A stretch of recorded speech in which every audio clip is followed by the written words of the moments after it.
Hello అండి అందరికీ.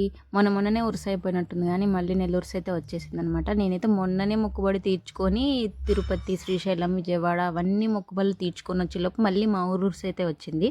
ఇంకా మా అమ్మోళ్ళ ఊరిలో ఉరుసు చేసినాం, మా అత్తమ్మోళ్ళ ఊరిలో కూడా ఉరుసు చేసినాం అనమాట. 2 ఊర్లో ఉరుసు ప్లస్ ఈ మొక్కుబడులన్నీ అయిపోయేలోపు మళ్ళీ మా ఉరుసు నెల ఉరుసు వచ్చిందనమాట. మా ఊర్లో అయితే ఉరుసు ఒకసారి చేస్తారు, నెల ఉరుసు ఒకసారి చేస్తారు, 6 నెలలకి మళ్ళీ షావాని ఉరుసే చేస్తారనమాట.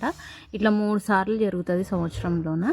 ఇంకా మొత్తానికి ఉరుసు రోజు అయితే ఎలాగైతే పొద్దున్నే 3 గంటలకు స్వామి బయలుదేరుతాడో అలానే నెల ఉరుసుకు కూడా 2 రోజులు వస్తాడనమాట. కొన్ని ఊర్లలో ఒక్కరోజే వస్తాడు కానీ మా ఊర్లో మాత్రం 2 రోజులు ఉరుసులాగానే సేమ్ 3 రోజులు జరుపుతాము. ఇంకా పొద్దునంతా స్వామి వస్తాడు, సాయంత్రం అందరూ ఇంకా వెళ్ళి స్వామి గుడి దగ్గరికి వెళ్ళి కొబ్బరికాయలు కొట్టుకొని వెనక్కి వచ్చేస్తామన్నమాట. ఎంత తొందర అయిపోతున్నాయో డేస్ అని అనిపిస్తుంది. ఇంకా మొత్తానికైతే ఇలా జరిగింది మా ఊరు ఉరుసు. నచ్చితే లైక్ అండ్ సబ్స్క్రైబ్.